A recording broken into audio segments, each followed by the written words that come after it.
അല്ല നിഖില ഈ പറഞ്ഞ പോലെ ഭയങ്കര അഗ്രസീവ് ആയിട്ടല്ലേ പല രീതിയിൽ. ഉരുളിക്കുപ്പേരിയാണ്. ഷാൽബിന്റെ അടുത്ത് ചോദിച്ചു കഴിഞ്ഞാൽ അറിയാം. മറ്റേ ബീഫ് വിവാദം ഉണ്ടായിരുന്ന സമയത്ത് ഷാൽബിനും കുറെ ആൾക്കാരെ ഇറിറ്റേറ്റ് ചെയ്യുന്നത്. ഞാൻ കയറിയ പോലെ തന്നെ ഷാൽബിനും കയറിയില്ലായിരുന്നു. ഞാൻ ഷാൽബിനെ വിളിച്ചിട്ട് ഷാൽബിന് വിഷമം ഉണ്ടായിട്ടുണ്ടോ എന്നുള്ളതും ഷാൽബിന് ഓക്കെ ആണോ എന്നുള്ളതും ഞാൻ ചോദിച്ചിട്ടുണ്ട്. ഞാനൊക്കെ എല്ലാ 3 മാസം കൂടുമ്പോഴും നിങ്ങളെ കാണുന്നുണ്ട്. അപ്പം 3 മാസം കൂടുമ്പം നിങ്ങളെ കാണാന്ന് പറഞ്ഞാൽ എനിക്ക് നിങ്ങൾ നല്ല പരിചയമായി കഴിഞ്ഞാൽ പരിചയമുള്ള ആൾക്കാരോട് സംസാരിക്കുന്ന പോലെയാണ് നിങ്ങളുടെ അടുത്ത് സംസാരിക്കുക. ചിലപ്പോൾ പുറത്തുനിന്നുള്ള ആൾക്കാർ കാണുമ്പോൾ ആദ്യമായിട്ട് കാണുന്നത് കൊണ്ട് ചിലപ്പം അവർക്ക് പ്രശ്നം തോന്നുന്നതായിരിക്കാം, എനിക്കറിയില്ല. കാരണം നമ്മൾ എല്ലാവരും പേരൻസ് ആഗ്രഹിക്കില്ല മക്കളെ കല്യാണം കഴിച്ചു കഴിഞ്ഞാൽ അവർക്ക് കുട്ടികൾ ഉണ്ടാകണം, എന്തായാലും വല്ല വിശേഷമായോ എന്നൊക്കെ അറിയാനുള്ളൊരു നമുക്ക്. അപ്പം പശു വരെ പ്രസവിക്കുന്നുണ്ട്, മക്കള് പ്രസവിക്കുന്നില്ല എന്നൊക്കെയുള്ളതാണല്ലോ. സിനിമാസ് എന്ന് പറയുന്ന കമ്പനി ഒരു ഫസ്റ്റ് വെഞ്ചറാണ് അവരുടെ. അപ്പൊ ആ ഒരു സിനിമനെ അവരുടെ അതുപോലെ ഒരു വലിയ പ്രൊഡക്ഷൻ ഹൗസ് ഡിസ്ട്രിബ്യൂട്ട് ചെയ്ത് സപ്പോർട്ട് ചെയ്യാന്ന് പറയുന്നത് വലിയ സന്തോഷമുള്ള കാര്യമാണ്. അവരെല്ലാവരും ആ സിനിമ കണ്ടിരുന്നു, കണ്ടിട്ട് ഭയങ്കരമായിട്ട് ഇഷ്ടപ്പെട്ടു. അതിന്റെ ഒരു വലിയ നമുക്ക് ഒരു ധൈര്യം സമാധാനവും തരുന്നുണ്ട്. നമുക്കിടെ കഥ അതിനകത്ത് ഈപ്പച്ചൻ വന്ന് പുതിയ കസേരയെ കൊടുത്ത് നീ ഇനി ഇവിടെ ഇരുന്നാൽ മതി എന്നൊക്കെ മറ്റേ കസേരയൊക്കെ ദൂരോട്ട് എറിയുമല്ലോ. അതെല്ലാം കഴിഞ്ഞ് പിന്നെ ബാർബരെല്ലാം ഇത് എടുത്തോണ്ട് പോയി കഴിഞ്ഞാൽ ആ പാവം എറിഞ്ഞ കസേര എടുത്ത് പാവം മിനുക്കിയിട്ട് പിന്നെയും വിട്ടു തുടങ്ങുമല്ലോ എന്ന് പറയുന്നതിന് ഞാൻ ഏതവസ്ഥയിലല്ല എനിക്ക് ജീവിക്കണം, എൻ്റെ കൂടെ ഉള്ളവർക്ക് എൻ്റെ മക്കൾക്ക് ജീവിക്കണം. അതുകൊണ്ട് ഞാൻ തീർച്ചയായിട്ടും സിനിമ ഞാൻ ചെയ്യും. എനിക്ക് സിനിമ കണ്ടിട്ട് എനിക്കും ഡോൺ ആവണം എന്നൊക്കെ പറഞ്ഞ് ബോംബെക്ക് വണ്ടി കയറിയത് ആ കഥ അറിയോ നിക്കിലേക്ക്? എന്റെ ദിനേശ് ചേട്ടന്റെ ബർത്ത്ഡേ ഒരു ദിവസം സാധ്യതയുണ്ട്. ആണോ? നിങ്ങൾ മനസ്സിൽ കാണുന്ന ഇവന്റ് അത് ഏതുമായിക്കോട്ടെ അതിനെ കൂടുതൽ കളർഫുൾ ആക്കാൻ കൂടുതൽ സ്പെഷ്യൽ കണ്ടന്റോടുകൂടി milestone events birthday party, engagement, കല്യാണം, കോർപ്പറേറ്റ് ഇവന്റ്സ് അങ്ങനെ ഏത് ഇവന്റ്സും കൂടുതൽ സ്പെഷ്യൽ കണ്ടന്റോടുകൂടി നമുക്ക് മനോഹരമാക്കാം മൈൽസ്റ്റോൺ ഇവന്റ്സിലൂടെ. ഹലോ നമസ്കാരം. മൈൽസ്റ്റോൺ ഇവന്റ്സ് പ്രസന്റ് സംതിങ് സ്പെഷ്യലിലേക്ക് എല്ലാ പ്രേക്ഷകർക്കും സ്വാഗതം. ഹലോ ബേബി, എല്ലാം റെഡി ആയിട്ട് നിൽക്കുകയാണ്. ഇന്ന് നമ്മൾ വാലന്റൈൻസ് ഡേ ആണ്, അതുകൊണ്ട് തന്നെ ഇന്നിപ്പോ എല്ലാവർക്കും നമ്മുടെ എല്ലാ സന്തോഷങ്ങൾക്കും നമ്മൾ മൈൽസ്റ്റോണിന്റെ ആൾക്കാർ എപ്പോഴും മധുരം ഷെയർ ചെയ്യാറുണ്ട്. അതുകൊണ്ട് ഇന്ന് വാലന്റൈൻസ് ഡേ ആയതുകൊണ്ട് ഒരു ചെറിയ മധുരം നമുക്ക് കഴിച്ചുകൊണ്ട് തന്നെ തുടങ്ങാം. ലേഡീസ് ഫസ്റ്റ് എന്നല്ലേ? ഷുഗർ കട്ടായിരിക്കും, കുറച്ചെടുത്തോ. ഞാൻ ടിഷ്യൂ തരാം. ജോൺ ചേട്ടാ ദിനേശിനും ഉണ്ടോ? ആ കഴിക്ക് ദിനേശ്. ജോണി ചേട്ടാ ലഡു വേണ്ടേ ആർക്കും? മേളിൽ നിൽക്കുന്നുണ്ട്. അപ്പൊ നമുക്ക് ഇനി തുടങ്ങാം നമ്മുടെ ഇന്റർവ്യൂ. ഇന്ന് നമ്മൾ ഷൂട്ട് ചെയ്യുന്നത് വാലന്റൈൻസ് ഡേ ആണ്. പക്ഷെ നമ്മുടെ ഗെറ്റ് സെറ്റ് ബേബി നമ്മുടെ തിയേറ്ററിലേക്ക് എത്താൻ പോകുന്നത് ഒരാഴ്ച കൂടെ കഴിഞ്ഞാൽ എത്തിയാണ് 21-ന്. യെസ്, ഇത് ഒരു ഇപ്പൊ നമുക്ക് ട്രെയിലർ ഒന്നും റിലീസ് ചെയ്തിട്ടില്ലാത്തതുകൊണ്ട് നമുക്ക് അറിയുന്നില്ല ഈ മൂവിയുടെ ഒരു എന്താണ്, ഒരു റൊമാൻസ് ആയിട്ടുള്ള ഒരു മൂവിയാണോ, ഒരു ഫാമിലി ആണോ, അത് ഇതൊക്കെ കൂടെ കാണുമ്പോൾ ഒരു കളർഫുൾ. അതിനിടയിൽ ഞാൻ IVF കാണുന്നുണ്ട്, കുറെ കുട്ടികളൊക്കെ ഉണ്ട്. എന്താണ് ആക്ച്വലി ഈ മൂവി? എന്താണ്, ആരാ പറയൂ? ജോണി ചേട്ടൻ പറയൂ. അത് ഞാൻ വരുന്നില്ല, ഞാൻ പറയാൻ പറ്റും. പക്ഷേ എനിക്ക് തോന്നുന്നു അതിന്റെ ഒരു പൂർണ്ണമായ ആദ്യമധ്യാന്തം ഇതിനകത്തൊരു വലിയ ഭാഗം വഹിച്ചിരിക്കുന്നതും നിഖില അതിനെ കുറിച്ച് പറയുന്ന ആധികാരികമായി പറയുന്നതാണ് നല്ലത്. ആണോ? ഇതൊരു ഫാമിലി മൂവിയാണ്. ബേസിക്കലി എല്ലാം ഉണ്ട്, ഈ പറഞ്ഞ എല്ലാ ഘടകങ്ങളും ഉള്ള ഒരു സിനിമയാണ്. IVF ഉണ്ട്, ഫാമിലി ഉണ്ട്, ഒരു റൊമാൻറ്റിക് മൂവിയാണ്, ഒരു കളർഫുൾ സിനിമയാണ്, എല്ലാം അടങ്ങിയിട്ടുള്ള ഒരു സിനിമയാണ്. അങ്ങനെ ഉറപ്പിച്ച് പറയണ്ട, വേറെ പോവാൻ വേണമെങ്കിൽ. അതിനല്ല ഇപ്പൊ ഉണ്ണിയുടെ മൂവി എന്ന് പറയുമ്പോൾ ഇപ്പൊ എല്ലാവരും ഇപ്പൊ ഉണ്ണിയുടെ ലാസ്റ്റ് മാർക്കോ ഭയങ്കര വയലൻസ് ഒക്കെ വന്ന് അങ്ങനെ വന്ന് നിന്നിട്ട് അതിൽ നിന്ന് മെന്റലി ഡിഫറെന്റ് ആയിട്ട് ഒരു രീതിയിലും ഇതല്ലാതെ ഇത് കംപ്ലീറ്റ് ആയിട്ട് ഉണ്ണി ആ ബേബിനെ പിടിച്ചുകൊണ്ട് നിൽക്കുന്ന കാണുമ്പോൾ തന്നെ അറിയാം വേറൊരു ഫീല് തന്നെയാണ് ഈ മൂവിക്ക് തരാൻ പോണെന്ന് തോന്നുന്നുണ്ട്. അപ്പൊ അതുകൊണ്ട് ഞാൻ ചോദിച്ചതാ ഇതിന്റെ ആ ഒരു ഫീൽ എന്തായിരിക്കും? വയലൻസ് അടുത്തൂടെ പോകുന്നില്ല എന്ന് ഇതൊക്കെ കാണുമ്പോൾ അറിയാം അല്ലെ? മാർക്കോലെന്തോ കുട്ടികളെ കൊല്ലോ അതെ സീനുകളൊക്കെ ഉള്ള സിനിമയിൽ നിന്ന് മാറി ഇതില് ഫുൾ കുട്ടികൾ ഇങ്ങനെ. ഞാൻ മാർക്കോ ഞാൻ കണ്ടിട്ടില്ല, എനിക്ക് വയലൻസ് സിനിമ കാണാൻ ഇത്തിരി പേടിയായിരുന്നു, കണ്ടില്ല. എനിക്ക് തോന്നുന്നു ഒരു ആക്ടറെ സംബന്ധിച്ചുള്ള പടം നല്ലതല്ലേ? ഡിഫറെന്റ് ജോണറിലുള്ള പടങ്ങൾ ഒരു വലിയ വയലൻസ് കഴിഞ്ഞിട്ട് ഭയങ്കര ക്യൂട്ടായിട്ട് ഫാമിലി മൂവി വരുന്നു എന്ന് പറഞ്ഞാൽ വലിയ കാര്യമാണ്. അപ്പൊ അതുകൊണ്ട് തീർച്ചയായിട്ടും പുണ്ണിയുടെ കരിയറിൽ നല്ലതായിരിക്കും. നിഖില എന്ന് പറഞ്ഞിരിക്കുമ്പോ തന്നെ നിങ്ങൾക്കും അറിയാം, നമുക്കൊക്കെ എപ്പോഴും ട്രോളുകൾ ഇങ്ങനെ കുറേ വന്നോണ്ടേയിരിക്കും. നിഖില ഓരോ ഇന്റർവ്യൂവിൽ ഇരിക്കുമ്പോഴായിക്കോട്ടെ. ഞാൻ ഇതിൽ ഇപ്പൊ ഏറ്റവും ലാസ്റ്റ് ഒരെണ്ണം കണ്ടു, നിഖില പറഞ്ഞത് എനിക്കിപ്പോഴാണ് മനസ്സിലാവുന്നത് ഞാൻ നല്ലൊരു കണ്ടന്റ് ആണല്ലേ അല്ലേ?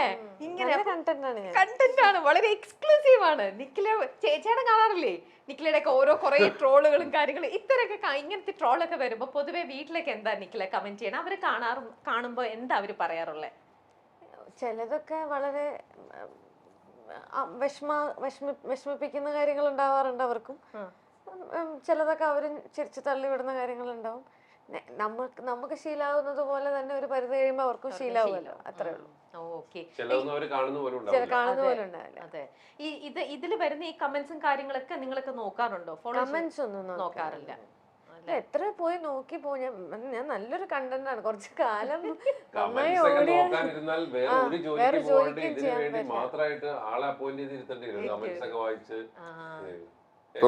100-99 നല്ലത് ഒരെണ്ണം ചീത്തയാണ് മനുഷ്യരും. അല്ല, അങ്ങനെയല്ല. ഇവർക്ക് എനിക്കൊക്കെ ചില പേജുകളിൽ എങ്ങനെയാ വരാന്ന് വെച്ചാൽ, ആദ്യം നല്ലതിടും. അപ്പൊ നല്ലതിടുമ്പം കുറെ ആൾക്കാർ മോശം പറയല്ലോ, അപ്പൊ നല്ല റീച്ച് ഉണ്ട്. എന്നാ പിന്നെ കുറച്ച് കഴിയുമ്പോൾ അതേ പേജിൽ മോശം ഇടും. അപ്പൊ കുറച്ച് പേര് നല്ലത് പറയല്ലോ. അപ്പൊ അങ്ങനെയൊക്കെ ഓടിക്കൊണ്ടിരിക്കുന്ന പോലെ. അല്ല, നീല ഈ പറഞ്ഞ പോലെ ഭയങ്കര അഗ്രസീവ് ആയിട്ടല്ലേ പല രീതിയിൽ. ഉരുളിക്കുപ്പേരിയാണ് എന്ത് പറഞ്ഞാലും നല്ല.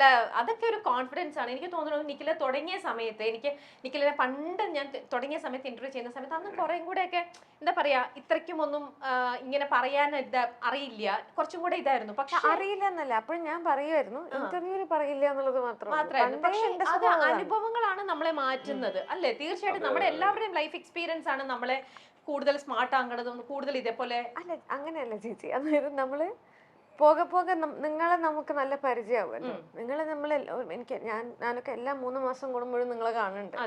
അപ്പൊ 3 മാസം കൂടുമ്പം നിങ്ങളെ കാണാന്ന് പറഞ്ഞാൽ എനിക്ക് നിങ്ങളെ നല്ല പരിചയമായി കഴിഞ്ഞാൽ പരിചയമുള്ള ആൾക്കാരോട് സംസാരിക്കുന്ന പോലെയാണ് നിങ്ങളുടെ അടുത്ത് സംസാരിക്കുക. ആദ്യം സംസാരിക്കുമ്പോൾ ചിലപ്പോ അങ്ങനെ ആവണം എന്നുള്ളതില്ല. നിങ്ങൾക്കും എന്നെ കാണുമ്പോൾ എന്റെ അടുത്ത് എന്തൊക്കെ ചോദിക്കാം, എന്തൊക്കെ ചോദിക്കരുത് എന്നുള്ളത് അറിയുന്നത് നിങ്ങൾക്ക് എന്നെ പരിചയമായി വന്നതിന് ശേഷമാണ്. അപ്പം ആ പരിചയത്തിന്റെ പുറത്ത് നമ്മൾ സംസാരിക്കുന്നത് ചിലപ്പോൾ പുറത്തുനിന്നുള്ള ആൾക്കാർ കാണുമ്പോൾ ആദ്യമായിട്ട് കാണുന്നത് കൊണ്ട് ചിലപ്പം അവർക്ക് പ്രശ്നം തോന്നുന്നതായിരിക്കാം, എനിക്കറിയില്ല.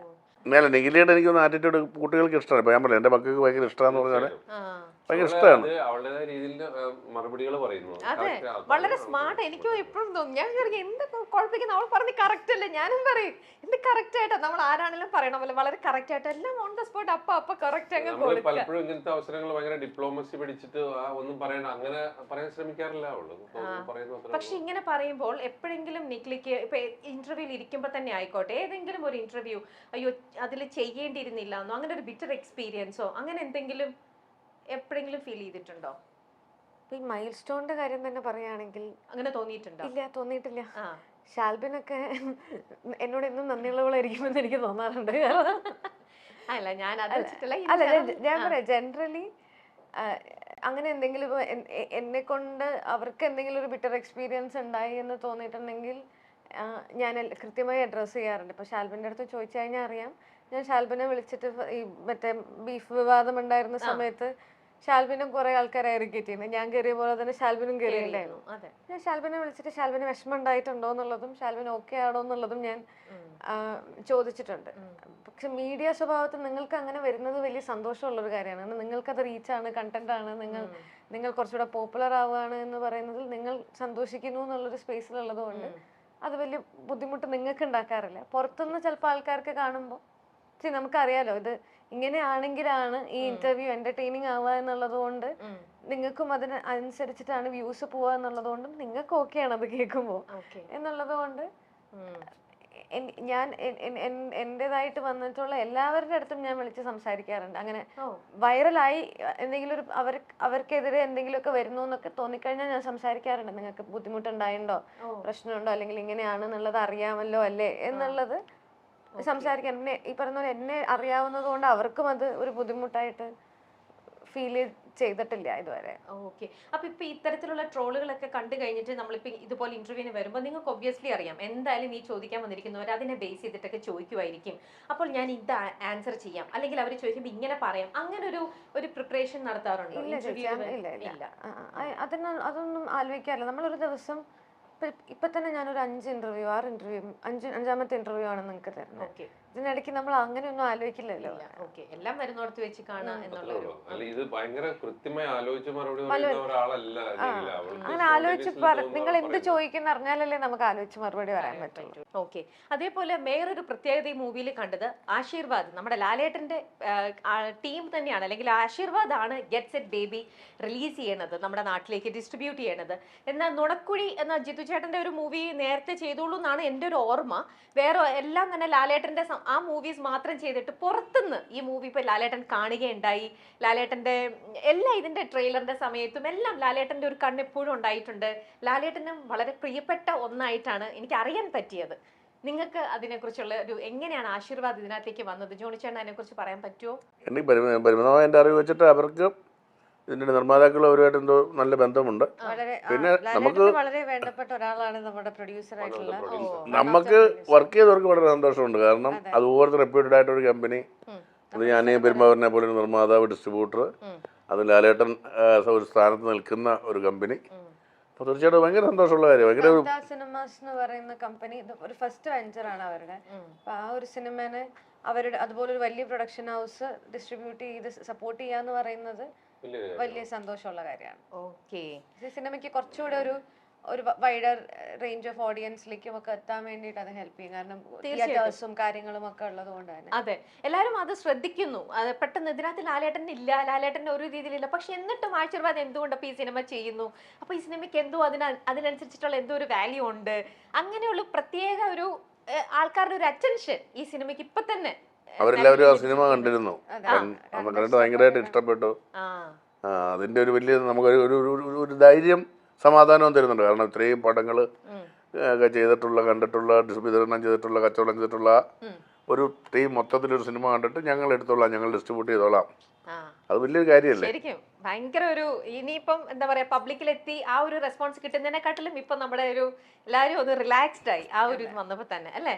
നിഖില ഇതിനകത്ത് പ്ലേ ചെയ്യുന്ന ക്യാരക്ടറിനെ കുറിച്ച് പറയാൻ പറ്റുന്ന രീതിയിൽ എന്താണിത്, ഇതിനകത്തെ ക്യാരക്ടർ എങ്ങനെ ഡിഫറെന്റ് ആവുന്നു? എന്റെ ക്യാരക്ടറിന്റെ പേര് സ്വാതി എന്നാണ്. ഇപ്പോൾ ഒരു എന്റർപ്രണർ ആവാൻ ആഗ്രഹമുള്ള ഒരു ഇത്തിരി ഫുഡ് വ്ളോഗിംഗ് ഒക്കെ ചെയ്യുന്ന ഒരു ക്ലൗഡ് കിച്ചൺ ഒക്കെ നടത്തുന്ന ഒരു ക്യാരക്ടറാണ്. ഓക്കെ. അപ്പം നമ്മളൊരു ചെറിയൊരു ബിസിനസ് ഒക്കെ നടത്തി അതൊന്ന് സക്സസ് ആയി വരണം എന്നൊക്കെ ആഗ്രഹമുള്ള വളരെ ഇൻഡിപെൻഡന്റ് ആയിട്ടുള്ള ഒരു സെൻസിബിൾ ആയിട്ടുള്ള ക്യാരക്ടർ തന്നെയാണ്. ഉണ്ണിയുടെ പേരാണ്. ഓക്കെ. ജോണി ചേട്ടൻ ഇപ്പം ഈ ഒരു IVF ഇത് കണ്ടോണ്ട് ചോദിക്കാണ്, വിശേഷത്തിനകത്ത് ഇതേപോലെ തന്നെ ഒരു ട്രീറ്റ്മെന്റ് ചെയ്യുന്ന ഒരു ഡോക്ടർ ആയിരുന്നു അന്ന്. അവിടെ അതൊരു ഇതൊക്കെ ആയിട്ട് ആ സിനിമയിലൂടെ നമ്മൾ കണ്ടതാണ്. ഇതിനകത്ത് ജോണി ചേട്ടന്റെ ക്യാരക്ടറും ഈ പറയുന്ന പോലെ ഡോക്ടർ ആണോ? അല്ലല്ല, ഞാൻ നീലയുടെ അച്ഛനായിട്ടാണ്. ജോ എന്ന സിനിമയ്ക്ക് ശേഷം നീലയുടെ അച്ഛനായിട്ടാണ്. അതാണ്. പിന്നെ എന്റെ മരുമോനാണ് ഉണ്ണി മുകുന്ദൻ. അപ്പം ഞാൻ പറഞ്ഞില്ല ഒരു സിനിമകളിൽ കൂടുതലും ഞാൻ അച്ഛൻ വേഷങ്ങളാണ് സിനിമയിൽ വന്നതിന് ശേഷം കൂടുതൽ ചെയ്തിട്ടുള്ളത്. അപ്പൊ ഇതൊരു കാരണം നമ്മൾ എല്ലാവരും പേരൻസ് ആഗ്രഹിക്കില്ല മക്കളെ കല്യാണം കഴിച്ചു കഴിഞ്ഞാൽ അവർക്ക് കുട്ടികളുണ്ടാകണം, എന്തായാലും വല്ല വിശേഷമായോ എന്നൊക്കെ അറിയാനുള്ളൊരു നമുക്ക് അവരോട് ചോദിക്കാൻ പറ്റില്ല. നമ്മൾ എന്റെ വൈഫിനോട് ചോദിക്കും, എന്തായാലും വല്ലതും അറിഞ്ഞോ, വല്ലതും പറഞ്ഞോ അവള്, അല്ലെങ്കിൽ അത് അങ്ങനത്തെ ഒരു അച്ഛനാണ്.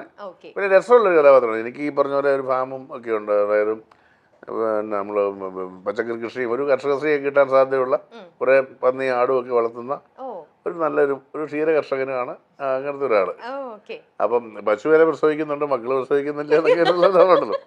കുറച്ച് ചെറിയൊരു ഫണ്ണൊക്കെ ഉള്ള ഒരു അത്യാവശ്യം പ്രസൻസ് അറിയിക്കുന്ന കാര്യം, വലിയ ലെങ്തി അല്ല, പക്ഷെ ഞാൻ ഭയങ്കര എൻജോയ് ചെയ്തു. കാരണം നല്ലൊരു മകളും മരുമകനും ഒക്കെ ആയിട്ട് റിലാക്സ്ഡ് ആയിട്ടുള്ള ഒരു സെറ്റും.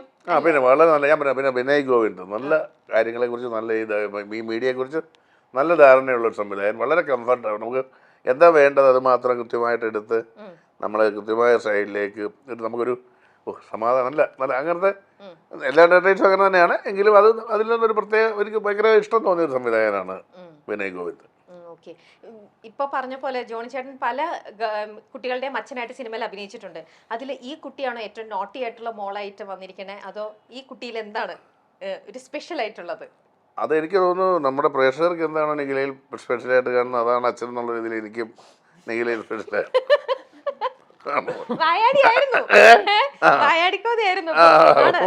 അപ്പൊ അതാണ് ഞാൻ അങ്ങനെ കാണുന്നത്. പിന്നെ എന്റെ മക്കൾക്ക് ഭയങ്കര ഇഷ്ടമുള്ളൊരു ആർട്ടിസ്റ്റ്. എനിക്ക് ഇഷ്ടമല്ല, എനിക്ക് ഭയങ്കര ഇഷ്ടമാണ്. ഈ പറഞ്ഞ പോലെ എന്നാ പറയണ്ടേ, എൻ്റെ ഒരു മോളുടെ പ്രായമല്ലേ ഉള്ളൂ. പിന്നെ ഞാൻ ഈ മുമ്പ് പറഞ്ഞ പോലെ തന്നെ ഒരു അച്ഛന്മാരുടെ ഒരുപാട് വേഷങ്ങൾ ഞാൻ ചെയ്യുന്നുണ്ട്. അതെ, അത് ഞാൻ എൻജോയ് ചെയ്യുന്നുണ്ട്. കാരണം അച്ഛനൊരു സ്ഥാനമുണ്ടല്ലോ വീടുകളിൽ. ഇപ്പൊ സിനിമയിലും ആ സ്ഥാനം എപ്പോഴും കിട്ടും.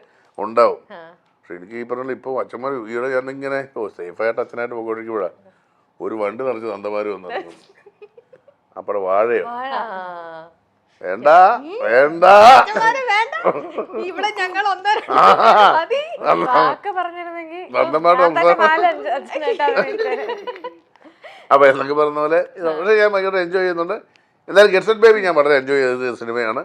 ഓക്കെ, വളരെയധികം ആളുകൾക്ക് ഇഷ്ടപ്പെടാൻ സാധ്യതയുള്ള ഒരു സിനിമയാണ്. ഓക്കെ. ആര്യൻ എന്ന മൂവി കണ്ടിട്ട് ദിനേശുമായിട്ടുള്ള പരിചയം നമ്മൾ എത്രയോ വർഷത്തെ പരിചയമാണ്. പക്ഷെ ഞാൻ അതിനകത്ത് കേട്ടൊരു കാര്യമാണ്, ദിനേശ് ആര്യനൊക്കെ സിനിമ കണ്ടിട്ട് എനിക്കും ഡോൺ ആവണം എന്നൊക്കെ പറഞ്ഞ് ബോംബെക്ക് വണ്ടി കയറിയത്. ആ കഥ അറിയോ നിക്കിലേക്ക്? എന്റെ ദിനേശ് ചേട്ടന്റെ ബർത്ത്ഡേ ഒരു ദിവസം സാധ്യതയുണ്ട്. ആണോ? ആണോ? ഒരു സ്വഭാവം വെച്ച് ഈ മാർച്ച് മാസത്തിലെ ഒരു ദിവസം. മാർച്ച് ഏതാ? 9. മാർച്ച് 9. മാർച്ച് 9. എന്നിട്ട് സ്വഭാവത്തിൽ എന്തെങ്കിലുമൊക്കെ സാമ്യത കാണുന്നുണ്ടോ? അല്ല, ഇങ്ങനെയൊക്കെ സംഭവിക്കാൻ സാധ്യത ഉണ്ട്. അങ്ങനെ വണ്ടി കയറി പോയിട്ട് ഏഷ്യാനെറ്റില് ഞങ്ങൾ ഒരുമിച്ച് ബാൽക്കണ്ണാടി എന്ന് പറഞ്ഞൊരു ഷോ ഞങ്ങൾ തുടങ്ങിയ സമയത്ത് പ്രശാന്ത് വാൽക്കണ്ണ ആ ഉണ്ടായിരുന്നു. ഞങ്ങൾ കുറെ സമയത്ത്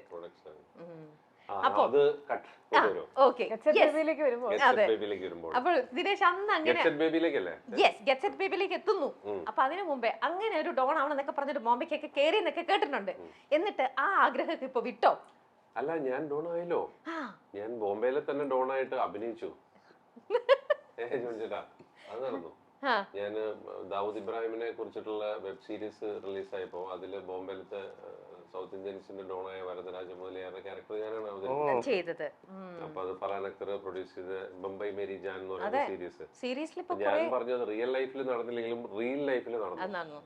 കാരണം അങ്ങനെ ഒരു ആഗ്രഹമായിട്ട് പണ്ട് ചെറുപ്പത്തിൽ പോയതാണ്, ഒന്നും അറിയാത്ത പ്രായത്തിൽ. പക്ഷെ ലേറ്റർ ഓൺ അത് സ്ക്രീനിൽ അവിടുത്തെ തന്നെ ഒരു ഡോൺ ആയിട്ട് ഞാൻ അഭിനയിച്ചു. അപ്പൊ അത് അങ്ങനെ ആഗ്രഹം അവിടെ പൂർത്തിയായെന്നുള്ളതാണ് ഞാൻ വിശ്വസിക്കുന്നത്. Manifestation complete. യെസ്, അത് നമ്മൾ എപ്പോഴും പറയുമല്ലോ, നമ്മൾ ആഗ്രഹിക്കും, അപ്പൊ അത് എങ്ങനെയെങ്കിലും ദൈവം നമുക്കത് ചെയ്തു തരും എന്ന് പറയും. അത് എന്നിട്ട് ശരിക്കും അതൊരു റിയൽ ലൈഫിൽ ആഗ്രഹിച്ച കാര്യം റിയൽ ലൈഫിൽ ചെയ്യാൻ പറ്റിയപ്പോ അങ്ങനെ ഒരു റോള് വന്നപ്പോ ദിനേശിന് എങ്ങനെ ഫീൽ ചെയ്തു? അത് എന്താ പറയാ, ഒരു കോയിൻസിഡൻസ് പോലെയാണ്. ഞാനത് ഒരിക്കലും അങ്ങനത്തെ റോളൊന്നും നമുക്ക് കിട്ടും എന്നുള്ള ഒരു പ്രതീക്ഷ. ബോംബെയിൽ ഞാൻ വർക്കുകൾ ചെയ്യുന്നുണ്ടായിരുന്നു, ഹിന്ദി കുറച്ച് അറിയാമെന്നുള്ളതുകൊണ്ട്. പക്ഷെ ഇങ്ങനെ ഒരു ഓഡീഷൻ വന്നു. ഞാൻ അതില് അപ്പോഴും ഞാൻ വിചാരിച്ചു എന്നെ, കാരണം കമൽ സാറൊക്കെ മറ്റേ നായകൻ എന്നൊക്കെ പറഞ്ഞ് പഠിച്ചത് ക്യാരക്ടറാണ്. അപ്പൊ ആ ക്യാരക്ടറിലേക്ക് വേണ്ടിയിട്ട് നമ്മൾ ഓഡീഷൻ ചെയ്യുന്നപ്പോ ഞാൻ 2 കൽപ്പിച്ച് പോയിട്ട് ഓഡീഷൻ കൊടുക്കുന്നു. ഓഡീഷനിൽ പാസ്സാവുന്നു. 1-2 റൗണ്ട് ഓഡീഷൻസ് ഉണ്ടായിരുന്നു. അതിനുശേഷമാണ് അവർ സെലക്ട് ചെയ്തത്. പിന്നെ ഷൂട്ട് തുടങ്ങി കഴിഞ്ഞപ്പോ അവരെന്നെ ആളുടെ പഴയ പടമൊക്കെ കാണിച്ചു തന്നപ്പോ എനിക്ക് തന്നെ തോന്നി ഓൾമോസ്റ്റ് ചെറിയ സിമിലാരിറ്റി ഉണ്ടല്ലോ ഈ കാര്യങ്ങളിലൊക്കെ ഒന്ന് ആ വേഷത്തിലും ആ രൂപത്തിലേക്ക് ആ ഒരു ഗെറ്റപ്പിലേക്കൊക്കെ ആക്കി മാറ്റിയിട്ടാണ് ചെയ്തത്. അപ്പോ അല്ല, അപ്പൊ ഞാൻ പറയും ബോംബെയിൽ ഞാൻ സിനിമ കാണാൻ വേണ്ടി തിയേറ്ററിന് മുമ്പിൽ ഇതുപോലെ പോയി ഇടിച്ചു തന്നിട്ട് ഹിന്ദി പടം, അതേ തിയേറ്ററിൽ ഞാൻ അഭിനയിച്ച ഹിന്ദി പടം കാണാൻ പറ്റിയെന്നുള്ളതൊരു വലിയൊരു സന്തോഷം തരുന്ന ഒരു കാര്യം തന്നെയാണ് ആ ഒരു മൊമെന്റ്. നമ്മുടെ നാട്ടില് ഞാൻ പറയാം വേറൊരു ഭാഷയിൽ പോയിട്ട് അങ്ങനെ, പ്രത്യേകിച്ച് ബോളിവുഡ് എന്ന് പറയുമ്പോൾ നമ്മളെല്ലാവരും അതെ വലിയൊരു ഡ്രീം തന്നെയാണ്. നിലച്ചിരിക്കാതെ അങ്ങനത്തെ ഒരു പ്രൊജക്ട് നമുക്ക് കിട്ടാന്നൊക്കെ പറയുമ്പോൾ ഭയങ്കര സന്തോഷം തോന്നുന്ന ഒരു സംഭവം തന്നെ. ഇനി നമുക്ക് ഗെറ്റ് സെറ്റ് ബേബിയിലേക്ക് വരാം. യെസ്, ഇതിനകത്ത് എന്താ ഗെറ്റ് സെറ്റ് ബേബിയില് എന്റെ ക്യാരക്ടറിന്റെ പേര് ജോസഫ് എന്നാണ്. അപ്പൊ ജോസഫ് ഈ ഉണ്ണി അവതരിപ്പിക്കുന്ന ഡോക്ടർ അർജുന്റെ റൈറ്റ് ഹാൻഡ് ആയിട്ടുള്ള ആളാണ്. എന്തിനും ഏതിനും ജോസഫ്, എന്ത് പ്രശ്നം ഉണ്ടായാലും സൈഡിലേക്ക് തിരിഞ്ഞു നോക്കിയാൽ ജോസഫ് സൈഡിൽ ഉണ്ടാവും. അപ്പൊ എന്ത് വലിയ പ്രശ്നത്തെയും വളരെ സിമ്പിൾ ആയിട്ട് സോൾവ് ചെയ്യുന്ന ആളാണ് ജോസഫ്. മാനേജറാണ്, പേഴ്സണൽ മാനേജറായിട്ട്. അപ്പോ ഒരു ഹോസ്പിറ്റലിന്റെ ടോട്ടൽ പുള്ളിയുടെ ഇതിന്റെ മാനേജറായിട്ട് വർക്ക് ചെയ്യുന്ന ആളാണ്. അപ്പൊ കുറെ രസകരമായ ഇൻസിഡൻസിലൂടെയൊക്കെ പോയി ഇതൊരു ഒരു പക്ക ഫാമിലി എന്റർടൈൻമെന്റ്, അങ്ങനത്തെ ഒരു ലൈറ്റ് ഹ്യൂമറിലൂടെ പോയി കുറച്ച് സീരിയസ് ആയിട്ടുള്ള ഇൻസിഡൻസിലേക്ക് പോകുന്ന ഒരു മൂവിയാണ്. അപ്പോ ഉണ്ണിയുടെ ഒപ്പം ഇതിന് തൊട്ട് മുമ്പ് മാർക്കുമാണ് ചെയ്തത്. അപ്പൊ അതില് എന്റെ ക്യാരക്ടർ ടോട്ടലി ഡിഫറെന്റ് ആയിരുന്നു, ഉണ്ണിയുടെ ക്യാരക്ടർ ടോട്ടലി ഡിഫറെന്റ് ആയിരുന്നു. അപ്പൊ അതിൽ നിന്നൊരു ചേഞ്ച് ഓവറാണ് ശരിക്കും പറഞ്ഞത് ഞാൻ രണ്ടുപേർക്കും. അപ്പോ ഉണ്ണിയുടെ ഒപ്പം വീണ്ടും ഒരു പടം ചെയ്യാൻ കഴിഞ്ഞുള്ള സന്തോഷം. പിന്നെ ഗെറ്റ് സെറ്റ് ബേബി പറഞ്ഞ പോലെ സജീവിന്റെ ആദ്യ നിർമ്മാണ സംരംഭം കുറെ വർഷങ്ങളായിട്ട് അറിയാവുന്ന ആളാണ് വിനയ് ഗോവിന്ദ്. ഞാൻ ഇതിനു മുമ്പത്തെ പുള്ളിയുടെ കോഹിനൂർ എന്ന് പറയുന്ന ഫിലിമിൽ അഭിനയിച്ചിട്ടുണ്ട്. അപ്പൊ ഞങ്ങൾ അതിനു മുമ്പുള്ള ഫ്രണ്ട്ഷിപ്പാണ്. അപ്പൊ വിനയ് പറഞ്ഞൊരു ഭയങ്കര ഒരു ആക്ടർ ഫ്രണ്ട്ലി ആയിട്ടുള്ള ഡയറക്ടറാണ്. അപ്പൊ നമ്മൾ ഈ പറഞ്ഞ പോലെ എന്താണ് വേണ്ടതെന്നുള്ള കാര്യം കൃത്യമായിട്ട് പറയുന്നു, നമ്മളത് ഡെലിവറി ചെയ്യുന്നു, അങ്ങനെയാണ് പോകുന്നത്. പിന്നെ ഞങ്ങൾ മാത്രമല്ല ഒരു വലിയ ബഞ്ച് ഓഫ് ആർട്ടിസ്റ്റുകൾ ഈ പടത്തിലുണ്ട്. കുറെ അധികം ആർട്ടിസ്റ്റുകളുണ്ട്. പേര് പറയാൻ തന്നെ 20 മിനിറ്റ് അതെ, എടുക്കുന്നു. പേര് പറയാൻ തന്നെ അത്രയധികം അത്രയധികം ആർട്ടിസ്റ്റുകൾ തന്നെ വർക്ക് ചെയ്തിട്ടുണ്ട്. അപ്പൊ എല്ലാവർക്കും ഇതിന് എത്തിച്ചേരാൻ അസൗകര്യമുള്ളതുകൊണ്ടാണ് ഇപ്പൊ ഞങ്ങൾ ഇതിന് നിയോഗിക്കപ്പെട്ടവരാണ്. ഓക്കെ. അപ്പൊ അതുകൊണ്ട് ലൊക്കേഷൻ ഭയങ്കര അടിപൊളിയായിരുന്നു. ഒരു ഹോസ്പിറ്റലിൽ എല്ലാവരും ഒരുമിച്ചുണ്ടായിരുന്നു. കുറെ ദിവസത്തോളം ഹോസ്പിറ്റലിൽ തന്നെയായിരുന്നു ഷൂട്ട്. അല്ലല്ല, സെറ്റില്ല, റിയൽ ഒരു വലിയ ഹോസ്പിറ്റലിൽ തന്നെ ഷൂട്ട് ചെയ്യായിരുന്നു. അപ്പോ അവിടുത്തെ ഷൂട്ടിംഗ് സമയത്ത് ഓൺ സ്ക്രീനും ഓഫ് സ്ക്രീനും കുറെ എൻജോയ് ചെയ്തിട്ട് ചെയ്ത ഒരു മൂവിയാണ്. അപ്പൊ എനിക്ക് തോന്നുന്നത് ജോൺ ചേട്ടൻ പറഞ്ഞ പോലെ ആളുകൾക്ക് പൊതുവെ ഇഷ്ടപ്പെടാൻ സാധ്യതയുള്ള ഒരു ജോണറാണ് പടം. നമ്മളെ കുറെ ചിരിപ്പിക്കും. അങ്ങനെ ഒരു ഭയങ്കര പൊട്ടിച്ചിരിപ്പിക്കുന്ന തീമല്ല ഇത്. പക്ഷെ ഒരു ലൈറ്റ് ഹ്യൂമറിലൂടെയാണ് ഈ കാര്യങ്ങൾ. കാരണം നമ്മുടെ ദൈനംദിന ജീവിതത്തിൽ, നമ്മുടെ നാട്ടിൽ, നമ്മുടെ സമൂഹത്തിലൊക്കെ ഇപ്പൊ നമ്മൾ റോഡിലേക്ക് ഇറങ്ങി കഴിഞ്ഞാൽ ഈ പറഞ്ഞ ഒരു IVFന്റെ ഹോസ്പിറ്റലുകളുടെ വലിയ ഫ്ലെക്സ് ബോർഡ്സ് നമ്മൾ ഇഷ്ടംപോലെ കാണാം. പക്ഷെ അതിനെ കളിയാക്കുകയോ അതിനെ വിമർശിക്കുകയോ ഒന്നുമല്ല ഈ പടത്തിലൂടെ ചെയ്യുന്നത്. അത് നമ്മുടെ സമൂഹത്തിന്റെ ഒരു ഭാഗമാണ് ഇപ്പോ. അപ്പൊ അതൊരു ഒരാളുടെ ലൈഫിലേക്ക് ഇത്തരം സിറ്റുവേഷൻസ് വരുമ്പോ എന്താ ഇതിലൂടെ കടന്നു പോകുന്നുള്ളതാണ് സിനിമയിൽ ചർച്ച ചെയ്യുന്നത്. നിഖില, ഇപ്പോൾ ഓരോ സിനിമ ഇതുപോലെ കേൾക്കുമ്പോൾ, കഥ കേൾക്കുമ്പോൾ, അല്ലെ ഓരോ സിനിമകൾ വരുമ്പോൾ ഇപ്പം നിഖില ഇപ്പോൾ വളരെ എനിക്ക് ഇത്ര സ്ക്രീൻ സ്പേസ് ഉണ്ടോ, അല്ലെങ്കിൽ എൻ്റെ ക്യാരക്ടർ എത്രത്തോളം ഇമ്പോർട്ടൻ്റ് ആണ് ഈ കഥയ്ക്ക്, അങ്ങനെയൊക്കെ കീനായിട്ട് വാച്ച് ചെയ്തിട്ട് അങ്ങനെ മാത്രമാണോ എല്ലാ സിനിമകളും ചൂസ് ചെയ്യണത്? അതോ ചിലതിൽ നമുക്ക് സ്ക്രീൻ സ്പേസ് വളരെ കുറവായിരിക്കും, പക്ഷെ ആ ബാനർ എന്ന് പറയുന്നത് ഭയങ്കര വലിയ നല്ല ബാനർ ആയിരിക്കും. ചിലപ്പോൾ നമുക്കൊരു ലക്കെന്ന് ഇങ്ങനെ ഇവരുടെ കൂടെ അഭിനയിച്ചു എന്ന് പറയുന്നത് അത് ഒരു ജസ്റ്റ് ഒരു 1 സീൻ ആണെങ്കിലും, ഈവൻ ദോ ക്യാരക്ടറിന് അത്ര ഡെപ്ത് ഉള്ള ക്യാരക്ടർ അല്ലെങ്കിൽ പോലും ആ ബാനറിന്റെ ഭാഗമാവുന്നത് നല്ലതാണല്ലോ. അങ്ങനെ ചിന്തിച്ചിട്ടാണെങ്കിലും ചില സിനിമകളിൽ ചിലർ അഭിനയിക്കാറുണ്ട്. നിഖിലയുടെ അപ്രോച്ച് എങ്ങനെയാണ്? അങ്ങനെ ഞാൻ ചെയ്ത ഒറ്റ സിനിമയുള്ളൂ, അത് ബ്രോഡാഡിയാണ്.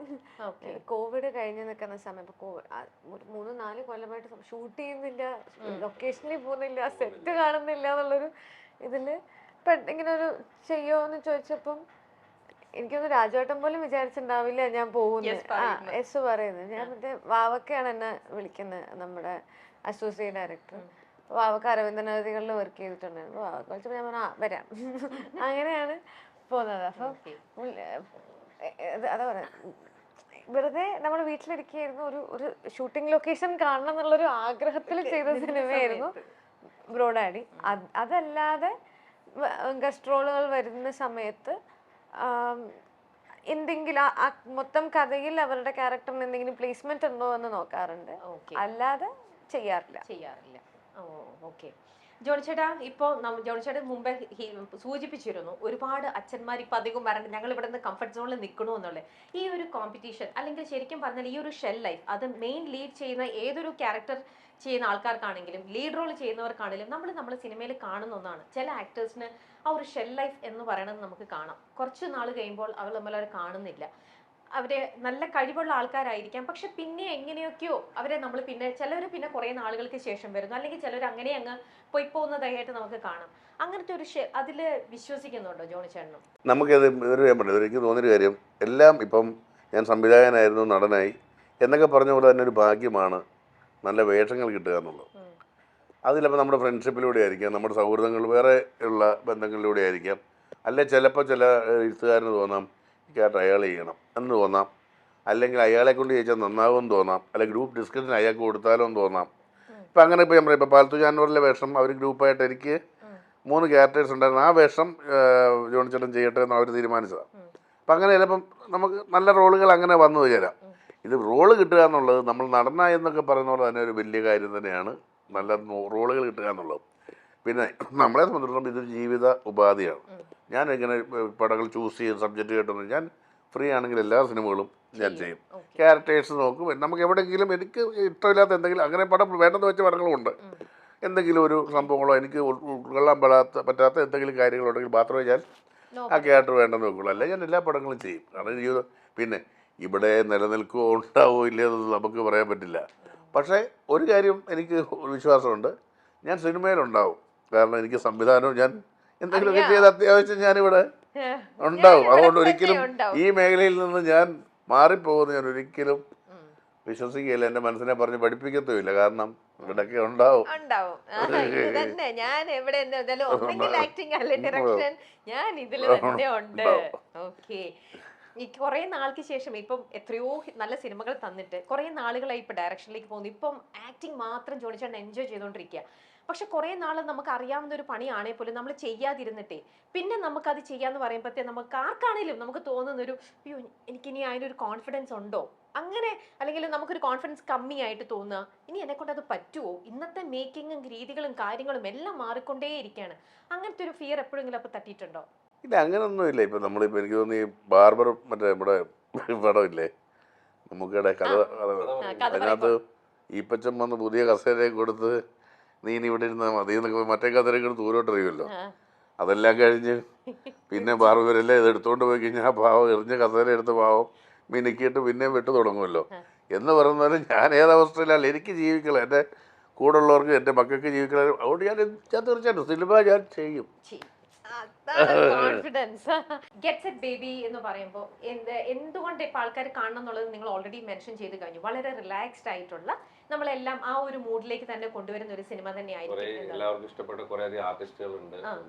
ഓക്കെ, നല്ല ടെക്നീഷ്യൻസ് ആണ് വർക്ക് ചെയ്തിട്ടുള്ള ആൾക്കാരെല്ലാം. അലക്സ് ഉണ്ട് നമ്മുടെ ക്യാമറാമാൻ. ഇതിലെ പാട്ടുകൾ സാംസിയസ് ആണ് ചെയ്തിരിക്കുന്നത്. ഒരു പാട്ട് റിലീസ് ചെയ്തിട്ടുള്ളൂ. സമീറ ചേച്ചിയാണ് കോസ്റ്റ്യൂം ചെയ്തിരിക്കുന്നത്. അങ്ങനെ ഒരു വലിയ ടീം ഇതിന്റെ ബാക്കിലുണ്ട്. പറഞ്ഞ പോലെ ആർട്ടിസ്റ്റുകളും നോക്കുകയാണെങ്കിൽ വലിയ ഒരുപാട് ആൾക്കാരുണ്ട്. ഇപ്പം ജോണി ചേട്ടനുണ്ട്, ദിനേശ് ചേട്ടനുണ്ട്, ചെമ്പൻ ചേട്ടനുണ്ട്, സുരഭി ചേച്ചിയുണ്ട്, സുധീഷ് ചേട്ടനുണ്ട്, ഗംഗാമീര ചേച്ചിയുണ്ട്, മീര വാസുദേവ് ഉണ്ട്. അങ്ങനെ വലിയ ഒരുപാട് ഭഗത്തുണ്ട്, പറയും അഭിറാമേട്ടനുണ്ട്, അങ്ങനെ ഷിബില ഉണ്ട്, മുത്തുമണി ചേച്ചി ഉണ്ട്. നിങ്ങളൊക്കെ ഇത്രയും പേരുണ്ടെന്ന് നിങ്ങൾ തന്നെ സെറ്റിൽ ചെല്ലുമ്പോഴാണോ ഇത്ര അധികം ആൾക്കാർ ഇതിനകത്തുണ്ട്? അല്ല, അത്രയും അധികം ആൾക്കാർ നമുക്ക് പരിചയമുള്ള ഒരുപാട് ആൾക്കാർ സെറ്റിൽ വർക്ക് ചെയ്യുമ്പോൾ ഭയങ്കര സന്തോഷമുള്ള കാര്യമാണ്. എല്ലാരും കാണുമ്പോ ഒക്കെ മറ്റേ ഓ രസമാണല്ലോ എന്ന് നമുക്ക്. ഷൂട്ടിംഗ് ഒരു 10 ദിവസത്തോളം കണ്ടിന്യൂസ് ഒരു ഹോസ്പിറ്റലിൽ ഉണ്ടായിരുന്നു. അപ്പൊ ഓൾമോസ്റ്റ് ക്യാരക്ടേഴ്സ് എല്ലാം അവിടെ ഉണ്ടായിരുന്നു. അപ്പൊ ഷൂട്ടിംഗ് ഓഫ് സ്ക്രീനും ഓൺ സ്ക്രീനും ഭയങ്കര രസമായിരുന്നു ആ ഷൂട്ടിംഗ് ടൈംസ്. കാരണം എല്ലാവരും ഇതുപോലെ ഒരുമിച്ച് അങ്ങനെ പല പടത്തിലും ഉണ്ടാവാറില്ലല്ലോ. അതെ, മാത്രല്ല ഇതുപോലെ തമാശകൾ പറഞ്ഞാലും അത് അതേപോലെ എടുക്കുന്ന ആൾക്കാരെല്ലാം ഒരു ക്രൂവിലുള്ളത്. എല്ലാരും കൗണ്ടർ ആൾക്കാർ. അതൊക്കെ ഒരു ഭയങ്കര വൈബ്. അപ്പോഴും കൗണ്ടർ നോക്കി ജോണി ചേട്ടനൊക്കെ ഇങ്ങനെ ഇരിക്കുമ്പോ അല്ല, ഞാൻ വലിയ കോമ്പിനേഷൻ. ഞാൻ മോളെയും മരുമോനെയും അത് ഉണ്ണിയും പിന്നെ എൻ്റെ വൈഫിനെയും പിന്നെ കുറച്ച് പശുക്കളും അങ്ങനെ ഒരു ഫാമിലി പിന്നെ കൂടുതലും കോമ്പിനേഷൻ ഉണ്ടായിരുന്നു. പിന്നെ അങ്ങനെ ഒരു ജോണി ചേട്ടൻ ആ വീട് കോമ്പിനേഷൻ ആയിരുന്നു. മറ്റേ ഹോസ്പിറ്റൽ സൈഡിലെ കോമ്പിനേഷൻ അത് ഫുൾ ഗ്രൂപ്പ് ആയിരുന്നു. ശ്യാം ഉണ്ട്, അവന്റെ പേര് അഭിറാം രാധാകൃഷ്ണൻ, സുധീഷ് ചേട്ടൻ, വലിയ നമ്മൾ തന്നെ ഒരു ഇന്റർവ്യൂ പുണ്യ എലിസബത്ത് ഉണ്ട്. പിന്നെ ഞാൻ ഈ പറഞ്ഞ ഒറ്റയ്ക്ക് ഇരുന്ന് കോമഡി പറയും, ഞാൻ തന്നെ ചിരിക്കും. അങ്ങനെയൊക്കെ ഇങ്ങനെ പാസങ്ങളൊക്കെ ചിരിച്ചിട്ട് പോകുമായിരുന്നു. ജോണി ചേട്ടൻ ഒരു സീൻ കഴിഞ്ഞാൽ ജോണി ചേട്ടൻ കൃത്യമായ കൗണ്ടറുകൾ അതിൽ ഉണ്ടാക്കും. ഇനി ഇല്ലെങ്കിൽ ഇതും കൂടെ പറഞ്ഞാൽ നല്ലതാണെന്ന് ജോണി ചേട്ടന് തോന്നുന്നോണ്ട് ജോണി ചേട്ടൻ അതും പറയുന്ന നല്ല രസമാണ്. അപ്പൊ നിങ്ങളൊക്കെ ഈ സെറ്റിൽ നിന്ന് പോയപ്പോ തീർച്ചയായിട്ടും മിസ് ചെയ്തിട്ടുണ്ടാവണം. ഇത്രയും നല്ല രസമുള്ള ഒരു സെറ്റ് ആണെങ്കിൽ തീർച്ചയായിട്ടും നിങ്ങൾ നിങ്ങളുടെ കഥാപാത്രത്തെ മിസ് ചെയ്ത് പോയിട്ടുണ്ടാവണം. അപ്പോൾ എന്തായാലും ഇനി ഗെറ്റ് സെറ്റ് ബേബി റെഡി ആയിട്ട് 21 തിയേറ്ററിലേക്ക് എത്തുമ്പോൾ ഞങ്ങൾ ഇനി കണ്ടിട്ട് അഭിപ്രായങ്ങൾ പറയാം. അപ്പൊ വിഷിംഗ് ഓൾ ദി ബെസ്റ്റ്. നല്ല രീതിയിൽ മൂവി ടേക്ക് ഓഫ് ചെയ്യട്ടെ എന്ന് വിഷ് ചെയ്യണം. കാണാം കേട്ടോ. Thank you. Thank you.